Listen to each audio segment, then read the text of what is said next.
Hi friends, Shri Bhavani ರೆಸಿಪಿಲಿ ಇವತ್ತು ನಾನು ಚಟ್ನಿ ಪುಡಿ ಮಾಡೋ ವಿಧಾನ ತೋರಿಸ್ತಾ ಇದ್ದೀನಿ. ನಮ್ಮ ವಿಡಿಯೋನ ಸ್ಕಿಪ್ ಮಾಡದೆ ನೋಡಿ.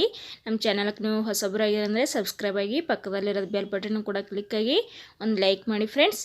ಇವತ್ತು ನೋಡಿ ನಾನು ಕೊಬ್ಬರಿನ ಬಳಸ್ಬಿಟ್ಟು ಚಟ್ನಿ ಪುಡಿ ಯಾವ ರೀತಿ ಮಾಡೋದಂತ ತೋರಿಸ್ತಾ ಇದ್ದೀನಿ. ತುಂಬಾ ಚೆನ್ನಾಗಿರುತ್ತೆ. ಈ ರೀತಿಯಾದಂಥ ಒಂದು ಮೊಸರು ಜೊತೆಯಲ್ಲಿ ರೊಟ್ಟಿ, ದೋಸೆ, ಅನ್ನ ಜೊತೆಯಲ್ಲಿ ಇನ್ನೂ ತಿನ್ಬೋದು. ಸೂಪರಾಗಿರುತ್ತೆ ಫ್ರೆಂಡ್ಸ್. ಇವಾಗ ಚಟ್ನಿ ಪುಡಿ ಮಾಡೋ ವಿಧಾನ ತೋರಿಸ್ತಾ ಇದ್ದೀನಿ. ಇವಾಗ ಒಂದು ಪಾತ್ರೆ ಇಟ್ಕೊಂಡಿನಿ ಗ್ಯಾಸ್ ಮೇಲೆ. ಆ ಪಾತ್ರೆಯಲ್ಲಿ ನಾನು ಒಂದು ಅರ್ಧ ಕಪ್ ಆಗೋಷ್ಟು ಕಡಲೆ ಬೀಜನ ತೊಗೊಂಡಿನಿ. ಕಡಲೆ ಬೀಜ ಅಂದರೆ ಶೇಂಗಾನು ತೊಗೊಂಡ್ಬಿಟ್ಟು ಚೆನ್ನಾಗಿ ಹುರ್ಕೋಬೇಕಾಗತ್ತೆ ಕಪ್ಪು ಬರೋವರೆಗೂ. ನೋಡಿ ಈ ರೀತಿಯಾಗಿ ಬರಬೇಕು, ಅಲ್ಲಿವರೆಗೂ ಹುರ್ಕೊಳ್ಳಿ. ಹುರ್ಕೊಂಡ್ಬೇಕಾ ಒಂದು ಪುಡಿ. ಇವಾಗ ಕಡಲೆ ಬೀಜನೂ ಹುರಿದಾಗಿದೆ, ಸಪ್ರೇಟ್ ಎತ್ತಿಟ್ಕೊತಿದ್ದೀನಿ ಪ್ಲೇಟ್ದಲ್ಲಿ.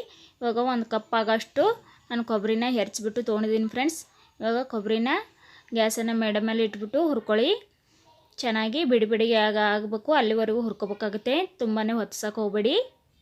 ನೋಡಿ ಈ ರೀತಿಯಾಗಿ ಹುರ್ಕೊಂಡಾದ ಬಳಿಕ ನಾನು ಸಪ್ರೇಟು ಒಂದು ಪ್ಲೇಟಿಗೆ ಎತ್ತಿಡ್ತಾ ಇದ್ದೀನಿ ಫ್ರೆಂಡ್ಸ್. ಫುಲ್ ತಣ್ಣಗಾಗಬೇಕು. ತಣ್ಣಗಾಗೋವರೆಗೂ ನಾವು ನೋಡಿ 5 ನಿಮಿಷ ಹುರಿದ್ರೆ ಸಾಕು. ನಮ್ಮ ಕೊಬ್ಬರಿನ ತುಂಬಾ ಚೆನ್ನಾಗಿ ಹುರಿದಾಗಿದೆ.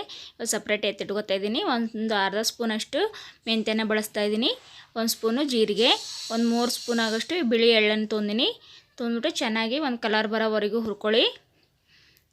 ನೀಟಾಗಿ ಒಂದು ಕಲರ್ ಬರೋಕೆ ಫ್ರೆಂಡ್ಸ್, ಅಲ್ಲಿವರೆಗೂ ಹುರ್ಕೋಬೇಕು. ನಾ ಯಾವುದೇ ಕೂಡ ಎಣ್ಣೆ ಬಳಸಲಾರದೆ ಹುರಿತಾ ಇದ್ದೀನಿ. ಇದೇ ಥರನೇ ಹುರ್ಕೋಬೇಕು ಫ್ರೆಂಡ್ಸ್. ನೋಡಿ ಇಷ್ಟು ಆಗಿದೆ. ಹುರಿದಾದ ನಂತರ ನಾನು ಪ್ಲೇಟ್ದಲ್ಲಿ ಎತ್ತಿಟ್ಕೊತಾ ಇದ್ದೀನಿ. ಇವಾಗ ಒಂದು 15 ಬ್ಯಾಡಗಿ ಮೆಣಸಿನ್ಕಾಯಿನ ತೊಗೊಂಡ್ಬಿಟ್ಟು ಒಂದು 10 ನಿಮಿಷ ಲೈಟ್ ಉರಿಯಲ್ಲಿ ಇಟ್ಕೊಂಡ್ಬಿಟ್ಟು ಹುರ್ಕೋತಾ ಬನ್ನಿ.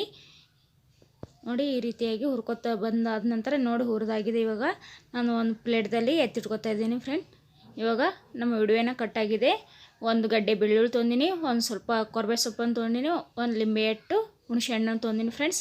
ಇಷ್ಟು ಕೂಡ ಈ ರೀತಿಯಾಗಿ ಹುರ್ಕೋಬೇಕಾಗತ್ತೆ. ನೋಡಿ ಇಷ್ಟು ಹುರಿದ್ರೆ ಸಾಕು ಚೆನ್ನಾಗಿ. ಇವಾಗ ಇದನ್ನು ಪ್ಲೇಟ್ದಲ್ಲಿ ಎತ್ತಿಟ್ಕೋತಾ ಇದ್ದೀನಿ ಫ್ರೆಂಡ್ಸ್. ಫುಲ್ ಎಲ್ಲ ತಣ್ಣಗಾಗಬೇಕು, ಅಲ್ಲಿವರೆಗೂ ಎತ್ತಿಟ್ಕೋಬೇಕು. ನೋಡಿ ಇಲ್ಲಿ ಪ್ಲೇಟ್ದಲ್ಲಿ ಇಷ್ಟು ಎತ್ತಿಟ್ಕೊಂಡಿದ್ದೀನಿ. ಫುಲ್ ತಣ್ಣಗಾಗಿದೆ. ಇವಾಗ ನಾನು ಮಿಕ್ಸಿ ಜಾರನ್ನು ತೊಗೊಂಡ್ಬಿಟ್ಟು ಮಿಕ್ಸಿ ಜಾರಿಗೆ ಹಾಕೋತಾ ಇದ್ದೀನಿ. ನೋಡಿ ಈ ರೀತಿಯಾಗಿ ಒಂದು ಮಿಕ್ಸಿ ಜಾರಲ್ಲಿ ನಾನು ಬ್ಯಾಡಗಿ ಮೆಣಸಿನ್ಕಾಯಿ, ಕಡಲೆಬೀಜ, ಬೆಳ್ಳುಳ್ಳಿ, ಕೊರ್ಬೇವು ಸೊಪ್ಪು, ಹುಣಸೆಹಣ್ಣು ಇಷ್ಟನ್ನು ಹಾಕೋತಾ ಇದ್ದೀನಿ.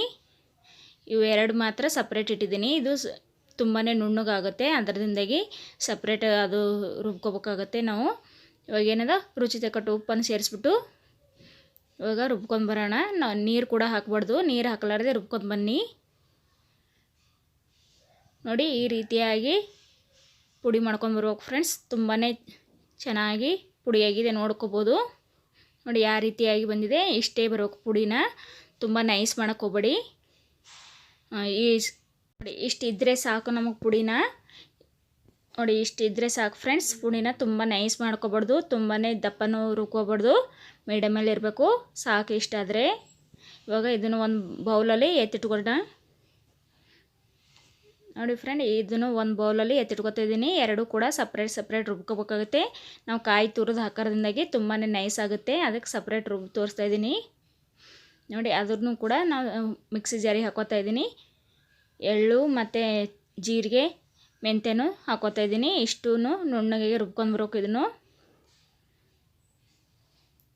ನೋಡಿ ಇಷ್ಟು ಆದ್ಮೇಲೆ ತೋರಿಸ್ತಾ ಇದ್ದೀನಿ. ಇದನ್ನು ಇದೇ ರೀತಿಯಾಗಿ ತೆರಿಯಾಗಿ ರುಬ್ಬಿದ್ದೀನಿ. ತುಂಬಾ ನೈಸ್ ಮಾಡೋಕ್ಕೆ ಹೋಗ್ಬೇಡಿ. ತುಂಬ ನೈಸ್ ಮಾಡಿದ್ರೆ ನಮಗೆ ಚಟ್ನಿ ಪುಡಿ ಸರಿಯಾಗಿರಲ್ಲ. ಊಟ ಮಾಡಾಗ ಚೆನ್ನಾಗಿ ನಮ್ಮ ಮೊಸರು ಜೊತೆಯಲ್ಲಿ ಗಟ್ಟಿ ಮೊಸರು ತೊಗೊಂಡ್ಬಿಟ್ಟು ಹಾಕ್ಕೊಂಡು ತಿನ್ಬೋದು.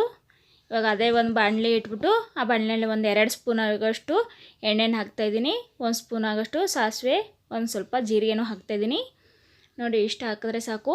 ನಾವು ಕೊರ್ಬೇವು ಸೊಪ್ಪನ್ನು ಸೇರಿಸ್ತಾ ಇದ್ದೀನಿ. ಸೇರಿಸಿ ಚೆನ್ನಾಗಿ ಒಂದು ಫ್ರೈ ಮಾಡ್ಕೋಬೇಕು. ಈ ರೀತಿಯಾಗಿ ಒಂದು ಸ್ವಲ್ಪ ಚುಟಿಕೆ ಅರಿಶಿಣನೂ ಸೇರಿಸ್ತಾ ಇದ್ದೀನಿ.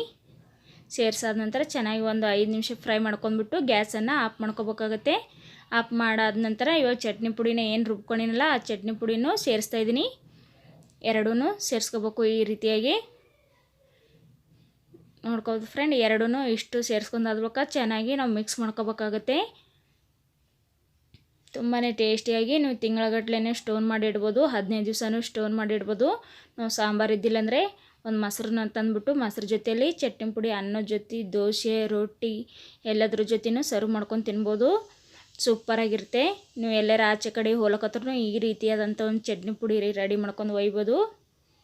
ಸೂಪರಾಗಿರುತ್ತೆ ಫ್ರೆಂಡ್ಸ್, ನೀವು ಕೂಡ ಟ್ರೈ ಮಾಡ್ಕೊಳ್ಳಿ. ಇವಾಗ ಸರ್ವಿಂಗ್ ಬೌಲಿಗೆ ಹಾಕ್ಬಿಟ್ಟು ತೋರಿಸ್ತಾ ಇದ್ದೀನಿ ಯಾವ ರೀತಿ ಬಂದಿದೆ ನಮ್ಮ ಚಟ್ನಿ ಪುಡಿ ಅನ್ನೋದು ನೋಡ್ಬೋದು ಫ್ರೆಂಡ್ಸ್. ನೀವು ನಮ್ಮ ಚಾನಲ್ಗೆ ಸಬ್ಸ್ಕ್ರೈಬ್ ಆಗಿಲ್ಲ ಅಂದರೆ ಸಬ್ಸ್ಕ್ರೈಬ್ ಆಗಿ, ಪಕ್ಕದಲ್ಲಿರೋ ಬೆಲ್ ಬಟನ್ ಕೂಡ ಕ್ಲಿಕ್ ಆಗಿ ಒಂದು ಲೈಕ್ ಮಾಡಿ ಫ್ರೆಂಡ್ಸ್. ನಿಮ್ಮ ಫ್ರೆಂಡ್ಸ್ಗೆಲ್ಲ ಶೇರ್ ಮಾಡಿ. ನೋಡಿ ಯಾವ ರೀತಿಯಾಗಿ ಸೂಪರಾಗಿ ಚಟ್ನಿ ಪುಡಿ ರೆಡಿಯಾಗಿದೆ.